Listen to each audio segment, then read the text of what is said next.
Hi, ladies and gentlemen. We are back with the SAP IP Business Talks.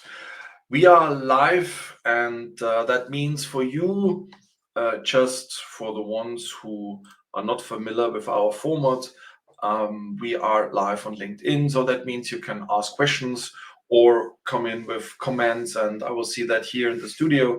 And I will bring that to the stage to my discussion with our today's guest. It's Maria Boicova Wynants, for the ones who are from time to time in the IP community on LinkedIn. She is definitely well known. I'm very happy that she's here. And she is here because we will talk about our joint conference with R3PM. And we have a soft track in this conference. So we called it, we have the hard track with the typical IP topics, some very fascinating, very interesting topics. But we have also in parallel a soft track. So that is something new, and it is about personal growth and soft skills. And I'm very happy that Maria is willing to talk with me about that, about these aspect of soft skills today here in our live talk about this this conference and in general what the meaning of these skill set is. So Maria, thank you very much for joining us today. My first question, and even when you are meanwhile a regular guest here in this show, I ask all my guests the same question in the beginning, because that is the most fascinating aspect of all. So how did you came into this strange field of IP? Yeah, well, I will repeat the same thing as I said in the previous LinkedIn talk that we had, that it was a destiny. Meaning that it was still in school that I came about that interesting article in the business journal about the fascinating topic of know-how. And I was like, know-how? What kind of a beast is that? And I got really interested. I got really passionate about the topic when I started to explore it, passionate even to the point that we had, in the last year of school, we had so-called like a thesis, let's call it like that. And my thesis was about know-how. And that's where it all started.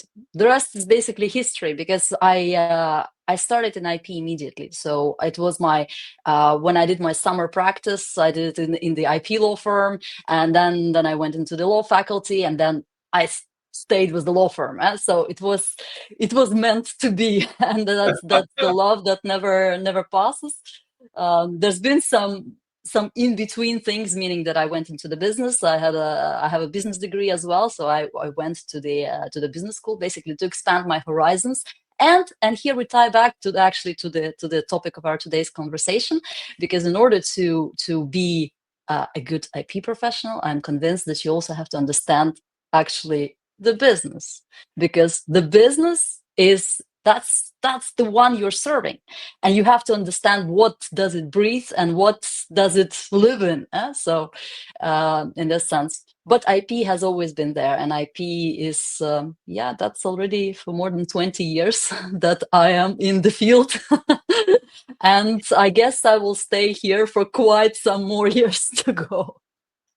Got you. Yeah, and to be honest, what I mean, we are doing a lot together. So when you come up with a new book or a new idea, so typically you show up in the IP Business Academy on a blog or on other channels, and we are very happy to have your content, because you are always focused on the IP, so on the side of the users of the IP system. So that is something which I think is extremely important. So there are not only a few IP experts out there who talk about artificial problems. So they are not real problems of real companies. And what you try, and one aspect of these artificial project issues is that they focus on only one kind of IP. So just about patent, just about trademark, just about whatever copyright. And to be honest, in the reality, the problems are not from the users of the IP system. The issues don't have this kind of characteristic, and so it is a mixed issue and a mixed problem, and that kind of complexity is always reflected. So also on your daily daily LinkedIn posts, where you take your week and have on that week you have your topic, and you try to give different perspectives on this one topic, and that alone shows that you cannot cover such an issue in one post and you go away. And I think what is really here important is that you still show your passion for the topic. So is that also reflected on your work with clients? Yes, absolutely. It's about also the systems thinking, and it's about understanding how it all ties together. And actually, well, there are several reasons for my LinkedIn strategy. Let's call it like that. On one hand, yes, it's about just raising the whole IP awareness bar, because essentially, I will make a small sidestep. Essentially, what we as IP professionals have is a double hurdle. Like, if you have accountants, another type of professionals, everybody understands why you need an accountant. And Yeah. then for accountant, it's important to stand out, to somehow differentiate him or herself, and that's already a challenge on its own. Huh? But what we have as an IP professionals, we first need to, before we start selling ourselves, let's say selling our services, we have to sell the whole IP stuff. Meaning that IP is something absolutely ununderstandable. IP is something that maybe business people, they heard something about IP. They maybe even heard that it's kind of important, but it's so intangible. It's so unclear. It's so like, yeah, it's there. But on the other hand, yeah, what does it all mean? Yeah. And they don't care about IP. They don't care about like your trademarks and patents and whatever. They don't care about that. It's pretty much the same as you have with the products. The customers don't care about the products. They care about the benefits. And that's pretty much the same story here. Huh? The business cares about what's in it for them. I mean, I can be talking about IP, about all those details, about what's the perfect trademark and what you should include in a patent application. No one cares about that. It's about what does that bring to the business.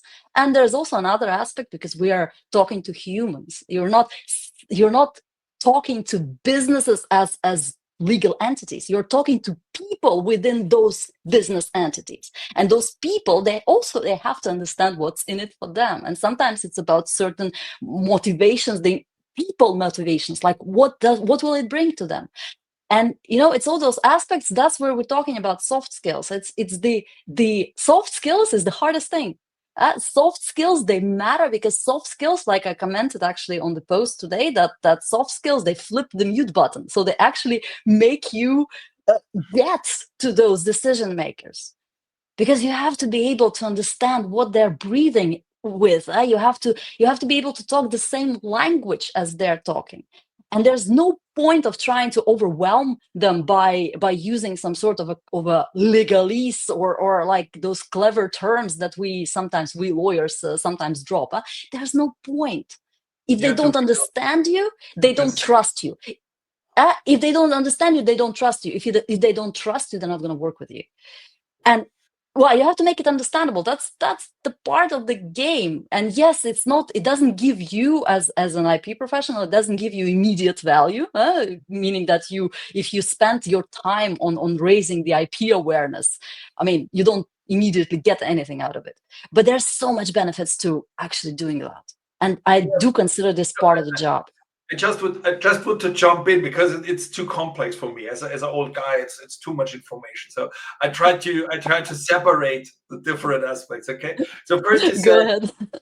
first you said something what I really love, and you said you don't talk with a company like a legal entity. That's the first thing I would say. That means this is people. IP is people's business on whichever frontier you are. So whether you file something or you make a licensing contract, you make litigation, whatever it is people's business. It is expectation management, for example. So and that is, I think, the first thing where these soft skills comes in, so that you try to understand, you try to stand in the shoes of the others. Yeah, so you are interested in people and not just in legal matters. Yes, And this empathic listening, the listening yeah, skills. That's fundamental. absolutely. And that means what that is then the second thing, what you said, that you have to be interested also in the business of that people. So what is the business decision behind that, and not just what is the legal aspect of this decision. Because quite often, as you said, your your partner, your client, has no clue about IP and is, to be honest, not really interested in it. What means that they even cannot ask the right questions in terms of, from a legal perspective, right questions. So sometimes they ask questions which sounds from a legal perspective stupid or inadequate, and then you should not start a training session, right? In IP law. So you, as you said, this is the next point. You have to speak the language of these others. So, but let's stay with these soft skills. So we said understanding people, are being interested in people, listening. When would you say is a good point in time to start with that soft skill? So is it a thing in the career which comes late, when you start really to take care? So when you're a partner in a law firm and you are responsible for the business and you have to deal with clients, really? Or should it be something before? Is it just something for consultants, attorneys, or is it something also for guys in IP departments? What would you say? What is the point of time and the real guys who should take care about Kindergarten. that? Yeah, No, that's a but good that's pretty much what it boils down to. I mean, soft skills are important from the very beginning, and they will be the importance will only grow as you progress through your career. So yes, of course, hard skills is something that you need. You need to have that knowledge. You need to know all those intricacies of the IP law. You have to understand there's a lot to learn, and there's a lot to learn on the ongoing basis. I mean, I am still learning the IP stuff. But the thing is that if you just neglect the soft side in the whole pursuit of the hard skills, you're gonna miss out so much. I mean, you can be a brilliant lawyer, but if you're not able to actually bring that brilliance to those who need it, if you cannot persuade them that they need it, if you cannot persuade that you are the right person to deliver that, then what's the point? Then you're gonna be that brilliant person sitting somewhere in the corner of your office, and that's where it's gonna end. And this is actually very sad when I see those brilliant lawyers that are not really able to, and not willing even. That's actually the worst part, where they're just saying, like, "Ah, that's not for me." I mean, yes, it is. Yeah, You yeah. So want, people, why did you choose to be a lawyer? You chose to be a lawyer because you're interested in the field and you want to help the business. Yes, I I'm want to interrupting you, be sorry. seen. Yeah, yeah. I want to be seen through my work. So people will see that I make brilliant work, and that's enough. Yeah, and that's exactly the point. It's not enough when you don't communicate that. Nobody will see you, and even the brightest people are then not seen, and that is a pity, not just for them. It's a pity for the system too. It's a Um, pity for the system. Yeah. I mean, when you, so it's a kind of communication. So it has a lot to do with communication, obviously. And let's say especially when we talk about patents, I mean, lawyers are quite often quite communicating actively and are willing to communicate. But when you have engineers, so technicians, and then even, so to speak, even more patent attorneys, so it's often so that they really avoid to interact. So they love their files, they love their technology, they love their work with the prosecution issues. But when it comes to the interaction with inventors, so then it becomes difficult. And some lawyers in trademark law are pretty similar, that they love these complex stuff in the legal aspects, but when it becomes tricky or complex with people, they are annoyed. So they think this is as you said, a kind of overhead, which is not really. I mean, it does not. On the first glance, it does not produce billable hours. It is a kind of necessity to get involved with them. So is that something which can be learned? Is it something which comes by nature? Because I hear that sometimes, that people say, "Oh, this is not for me. I'm different, and this is something which you cannot learn." So, what is your experience on that?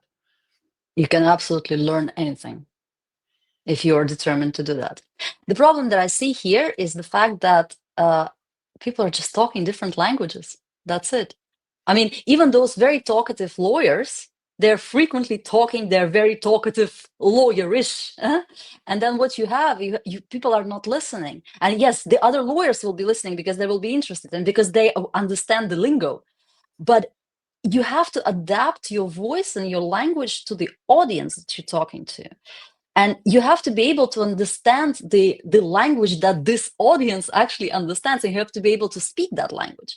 I mean, if you're talking about you're talking with business people, and you as a lawyer, you have no idea what's the, I don't know, working capital requirement, or what's the cash flow, and what's the difference between revenue and profit. If you're not able to understand that, you're not able to bring the message. So it's up to you to educate yourself on the language of the people you're going to be talking to. And you have to be clear. I mean, that you have to be just add the clarity to all this chaos that is there. It's your task to simplify, not to add additional layer of complexity. IP is complex enough. And that's actually the main idea that I have for all my articles that I write, my posts that I'm making. I'm trying to make those complex things simple and as clear as I can possibly be. I try to write in the way that I speak, not in the too complex, unless I'm writing an academic article or something like that. That's a different story, but that's a different audience again. Huh? So you have to adapt your communication style to the audience. Can you learn that? Yes, you should. Does it come naturally? To some, it still requires learning. I mean, it's still a learning process. And it also, additionally, it's not only learning. It's not only about the certain, I don't know, certain schemes or certain ways how you should do it. It's also about practice, about constant practice. You have to refine that skill. It doesn't come naturally. No, it doesn't come naturally. And No. I think it has something to do with fear and anxious. So experts are quite often anxious to speak a plain, simple language. For two reasons. The first reason is that they are afraid that they are not seen anymore as experts. So you speak a very normal language. How can you be an expert? Okay. So even when for expert, this is the true challenge. Yeah. The real challenge to communicate in a completely clear and well understandable language. And the second is that it gives the experts a certain safe harbor, a certain security when they speak with their terminology, because they know this is right, this is correct. Okay. The problem is the other don't understand you. So and that is then the question: what is the communication objective? Is it that you are right, or is it that the other understands what are the options or the opportunity or whatever? And that has something I will add another one. Okay, yes, please. The other aspect is also pure psychology, actually. There is a fear with some experts, and I came about that in my other part of my work, as a personal buddy, as I call it. That there's a fear that if I will explain everything clear enough, then I will not be needed as an expert. And that's Yes. another shade to it, a very interesting psychological shade. But it's absolutely not true. I mean, I have the free course on IP strategy lying on YouTube. it's without legalese in 100 minutes. That's the Yeah, subtitle I to like it. the verbiage. Yeah. And like, yeah, I explain all those aspects, simple, clear, and actually if you follow it, and if you follow it diligently, you at least have an idea of how to ask the right questions and so on and so forth. But what it does, it actually raises the bar, and it allows me to have, if I'm talking to a person who has seen the course and who has taken an effort to learn, and who is listening to me, let's say, when I'm explaining something, then I can have a higher order conversation afterwards. I can actually have a strategic conversation with that person. So it's, yeah, everybody gains. Yeah, and But that fear exists, and that's something that even more, I, the yeah. difference between people understand the thing, okay, so to a Mhm. certain level, does not mean that they want to do it on their own. That's something completely Of course. different. Yeah. And I think that is exactly what you're doing there. So you can explain everything. That doesn't mean that you don't have the job at the end to do it, to do that, but the other have the feeling that they understand what you're doing and why you're doing that. And when you create this mystical legalese around that, creates what you said, that doesn't create trust. And without that trust, it is extremely difficult to proceed, and to proceed on a certain level, because the others don't follow. Just to mention to the audience, I'm absolutely happy to talk about that with Maria, but I also would like to ask questions or to work with your comments. So this is a live show. You are invited, and obviously, Maria and I, we will have also the opportunity later on to answer to your questions in the chat. But when you have something which you would like to bring here to the party, we are happy to discuss that. Maria, that brings me to another question. That is there a pack of a certain spectrum of professional skills, of skill sets, which professionals should have, which they should not just have, cultivate? So in terms of becoming better and better, and having antennas and radars on that, because also communication is changing. We have now social media, we have YouTube, whatever. So the way that now that Gen Z comes up and have a completely different way of making decisions, of interacting. So we have a broad spectrum of generations which are affected on IP. So what is your critical set of skills, of soft skills, which should an IP professional has with them, and should be able to work with? Well, as I already mentioned, the clarity of communication, and that's something that you don't learn once and that's it, that's done. That's not how it works. It works by it works by doing. I mean, you have to refine your message. You have to listen to the feedback. You have to analyze your communication. If you have, for example, you have the video communication, well, afterwards, have a look at your video and have a look at it critically, and see how you behave, how you come over, how you sound. Maybe you need to work with the voice coach if that's part of your presentation skills. Maybe there's something that you can improve. I mean, it's about doing it, and about being open to the feedback and actually acting upon that feedback. That's first.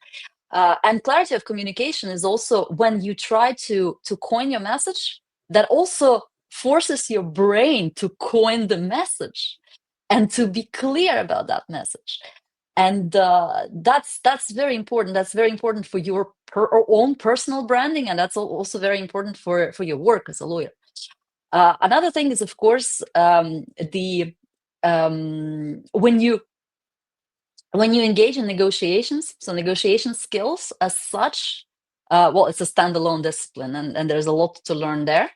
A lot of lawyers, a lot of my peers, they also followed the mediation training. That's something that I have as well behind my belt.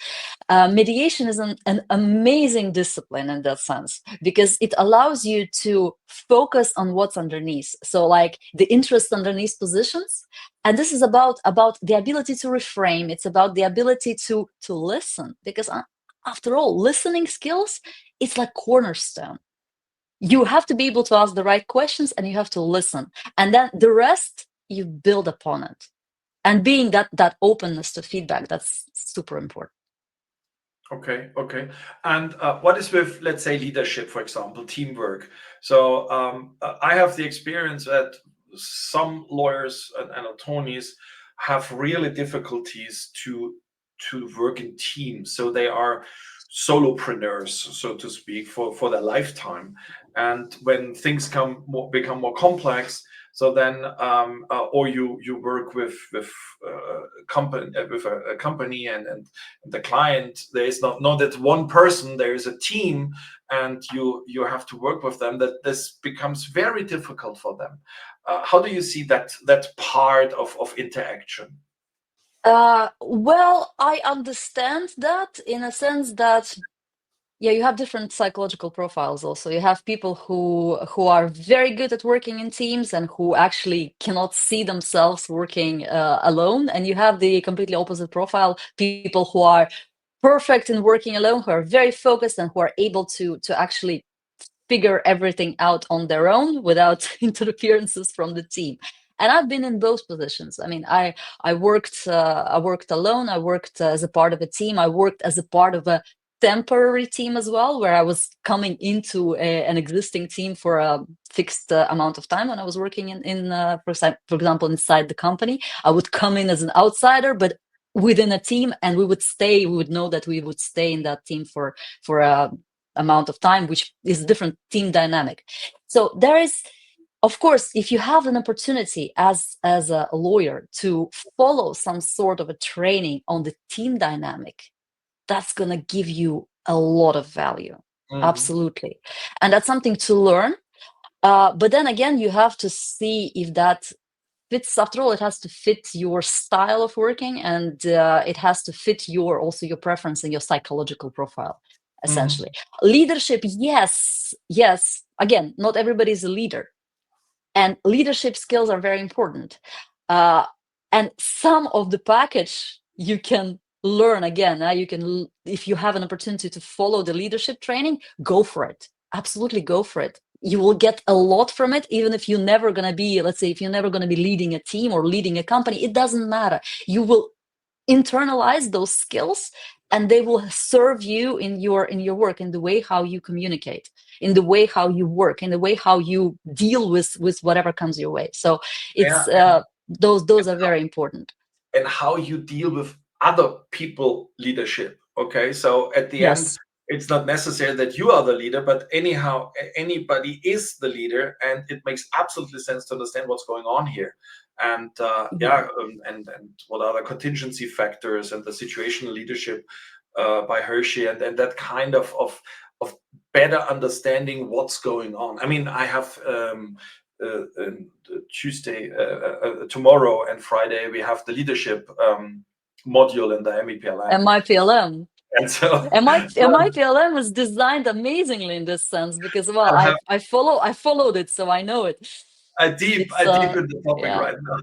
And okay, that makes sense. So then we have that tendency, due to the digitalization of communication. I mean, this whole show here is something which is, yeah, to a certain extent impossible to think about that before 2019, 18. Today that we have a live talk, you're in Belgium, I'm close to Munich, and we talk to each other, and other can watch that and can give their comments and so on. That is a fascinating change how people communicate, and with that comes these topics of, let's say, personal branding, marketing, business development. So that development of their own brand and of their own marketing, and some have the feeling. I mean, for me, it's very hard to stand these terrible LinkedIn posts about, "Hi, I'm on Inter in San Diego." I have nothing Who to say. I cares? just say I'm on Inter. This is terrible. But Well, unless you want to just arrange some meetings, but then yeah, be clear about that. It's a clarity of yeah, exactly, messaging. exactly. Yeah, it's why I have to see that. Okay, um, but do you think that that kind of, let's say, in general an understanding of personal marketing and personal branding.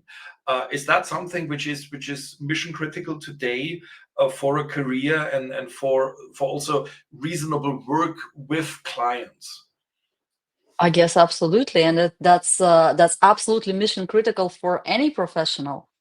Now it's all about personal brands, and it's all about standing out and making sure that it's clear who you are, what you do, for whom you are. Because you can be doing the same thing as the guy or the girl next door, but you are doing it for a different type of audience, and that audience has to be clear that you are for them. And that basically what marketing boils down to is, again, I repeat the same thing: the clarity of your message.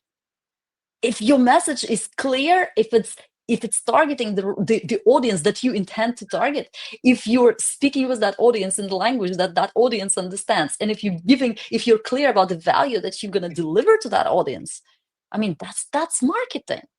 So you have to understand that, and that's absolutely important, and as I already said, mission critical, I would say.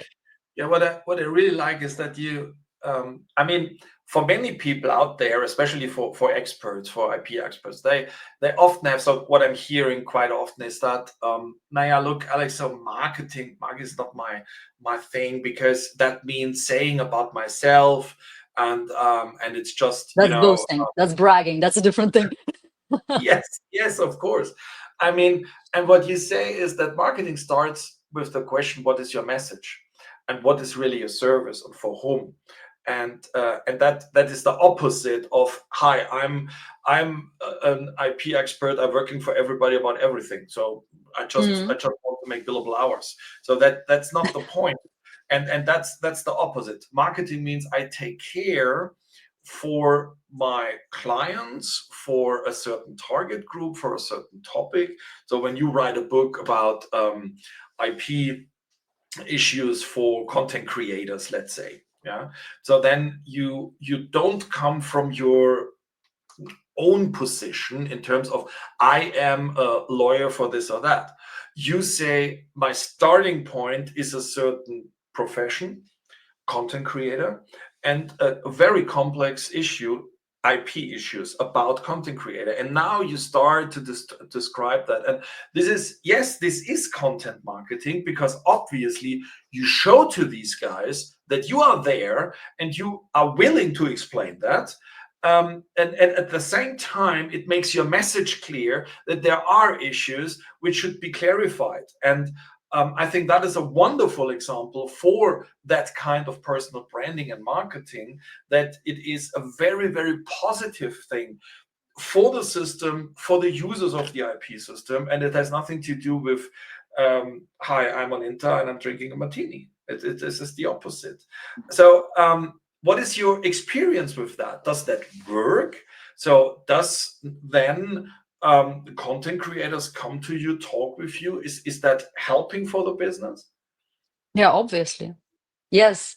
The only thing to take into consideration, that this is a long game. So it's not something that you, for example, you publish a post which is, I don't know, targeting content creators, targeting bloggers. Like I had a series of posts on for bloggers, or series of posts for HR professionals. I had 2 weeks, I think, where I was posting for the HR, pure the HR issues. It's not that I post and then the next day I have HR people lined up in my DMs or in my emails. That's not how it works. You build it over time. And that's something that I have to be aware of, that you will probably not see the immediate result. But if you are consistent, it's about consistency. It's about, well, that's the second C. Yeah? You have the clarity of communication, you have consistency of communication. You have to be consistent. If you're consistent, you're there, and you create that impression that, look, you are not an impression, that's actually just you create that image of a person that knows what he or she is talking about, that is there to explain additionally if that's needed, that is just there.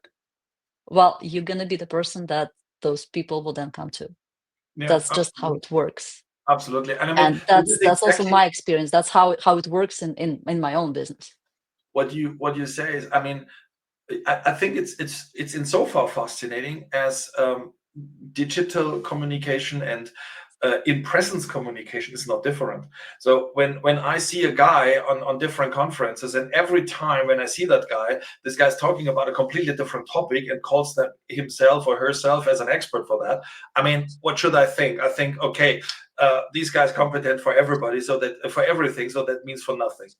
And so this kind of consistency is the same thing on LinkedIn or on YouTube or wherever, on the whole client relationship, that people want to understand for what this person stands for, and then they and with that you create trust, and it's not necessary to do that in person.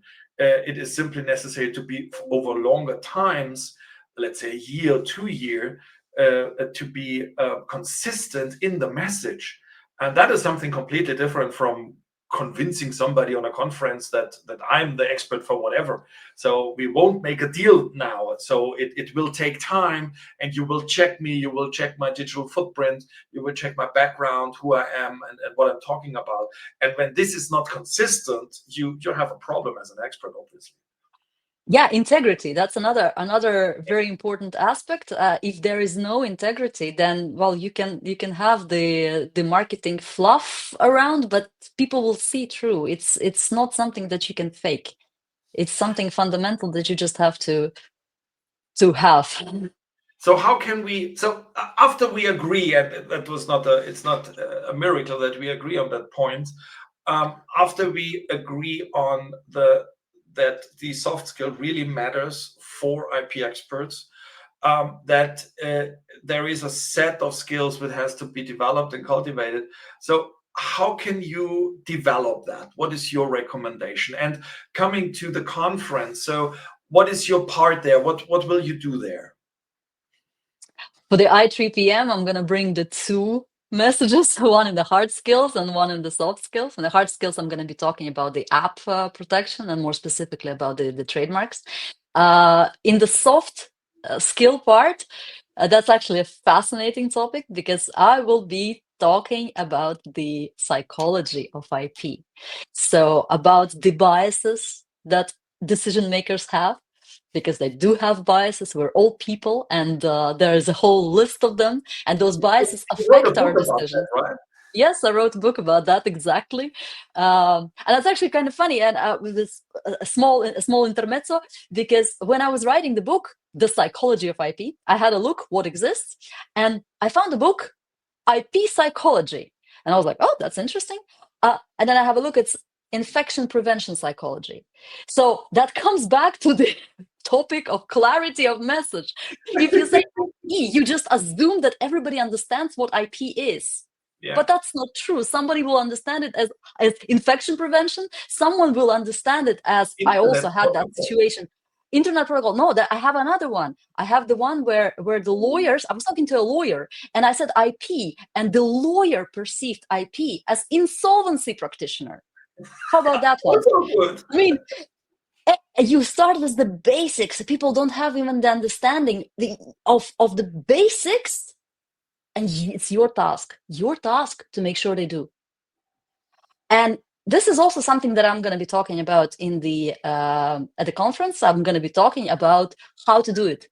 So what are the first part is going to be about the actual biases that drive those decisions. So why is it like that? And what's then happening behind? What the psychological mechanisms that happen behind the whole decision-making process? And the other part is going to be actually what to do it, what to do with all of it. What's the solution? But to know that, come to the conference. And is it just a presentation, or is it also a kind of workshop, so that you Now it's going to be presentation. It's going to be presentation. I didn't design it as a workshop, but I'll be sharing enough examples for people to take home and to actually afterwards do something with it. Okay, So but and you come are, and see. and you said you also make coaching, so that means you're Yeah, also willing later on to work with people who want to learn of that a course. bit better, and in smaller classes or practices or bigger one, but just you take care. So you're not talking just about the, so to speak, theory of that. So you have experience with No. that kind of coaching and helping also IP experts to create that kind of awareness and skill set. Yes, absolutely, absolutely. Yeah, that's Great. the part of my second project that I have. That's the one that I already mentioned, the personal buddy. That's basically a thinking partnership. Let's call it like that. It's not coaching as such. It's something in between the coaching and the mentoring and the just being a sounding board, being a negotiation partner, and yeah, coaching, but through the actual engagement, and not just by mere asking questions, but also providing some guidance and providing some Yeah, and sharing your path experience, forward. right? Yeah. Because I think for many IP experts, they had never talked with a top C-level executive, and so they cannot imagine what kind of questions could come to them. So we had this VPP VDE seminar in Düsseldorf in April, early April, Mm. and one of the head of IP said that he was completely confused when he took over. So he became the head of IP from outside, and the first question from the chief technology officer was, "Why do we need IP anyhow? So why should we get rid of the whole stuff?" And he was never ever confronted with such a question. And it took him 2 weeks to come up with an answer. I mean, 2 weeks is not bad, yeah. But that kind of, being able to explain from the very complex details to the very basic aspects, that is really something which you have to create a certain fluency, as I said, fluently, and you have to practice that, and you help with Yes, that. well, practice. Yes, absolutely. And practice, well, you have to start before you're ready. Yeah, you mean you have to practice those things, and maybe you don't have them at this moment. You don't face them at this moment, those questions or even those situations. Maybe you're a junior profile, but you can already start preparing yourself, and you can already start preparing that message. Like that IP professional that you mentioned, he required 2 weeks. But if you already anticipate that that question might come and you already take the time to prepare, then if that question will eventually come to you, you will already have the answer, and you will already be ready to immediately jump into the discussion that's going to persuade that executive. So yes, indeed, it's something that is that gives a lot of value to Yeah, maybe especially to more junior profiles. persuade, or even better, to convince them that it makes really sense. Yeah, yeah, Okay, that's so true. thank you very much. We have here, just for the audience, we have here at the Dplex the homepage or landing page for the ones who are interested in. Here you can register, and we have lots of additional information available for you to understand what will going on at the 23rd of June in Strasbourg. And for us, we are very happy to make the host for you. I will also be there, and the team of the IP Business Academy will be very happy to meet all of you there. And a final remark is that still our call for subject matter expert is open. The current call is the spring call till mid-June. So we are happy when you apply, we are happy when you send us, for example, me, a direct message that you're interested to work with us and to work with European companies to support them in their mission to become better in IP and IP management, and all the questions around innovation and business success for these companies. So, Maria, thank you very much that you joined us My today, and pleasure.